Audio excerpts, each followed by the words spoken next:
We begin with that top story, the deadly plane collision in Tokyo. 5 people on board that Japan Coast Guard plane were killed after colliding with a jet airliner.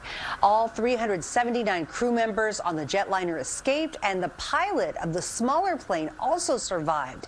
This all happened as that Coast Guard crew, flight tower personnel, and emergency responders were already rushing to help people impacted by a massive 7.6 magnitude earthquake.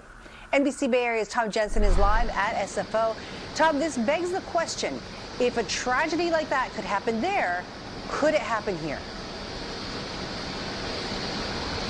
Good morning. Yes, Chris, it's a gruesome thought, isn't it? And as we push into this Japan Airlines flight that just pulled into the gate here at SFO about 15 minutes ago, it's a question we need to ask. What if it happens here?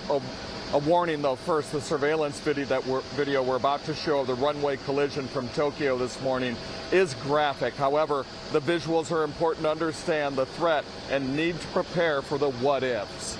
On a runway at Tokyo's Haneda Airport at about 6 in the evening Tokyo time, a Japan Airlines A350 jet bursts into flames along with a small aircraft operated by Japan's Coast Guard.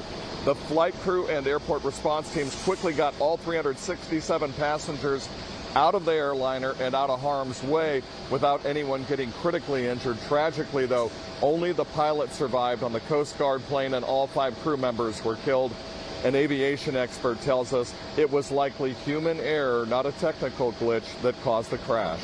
The problem here is someone was not where they were supposed to be, clearly. The JL flight, the jetliner, was coming in. It was apparently cleared for landing. Now, what the Coast Guard plane was doing and why it was on the runway, that's the big question right now. Did the controller make a mistake? Did the pilot of the aircraft make a mistake? Somewhere that has to be found, and they'll take steps back to make sure that what happened doesn't happen again. 17 passengers were injured in the crash, but aviation expert Mike McCarron says some may report new injuries in the coming days from breathing the burning rubber, plastic, and other toxins as they escape the wreckage.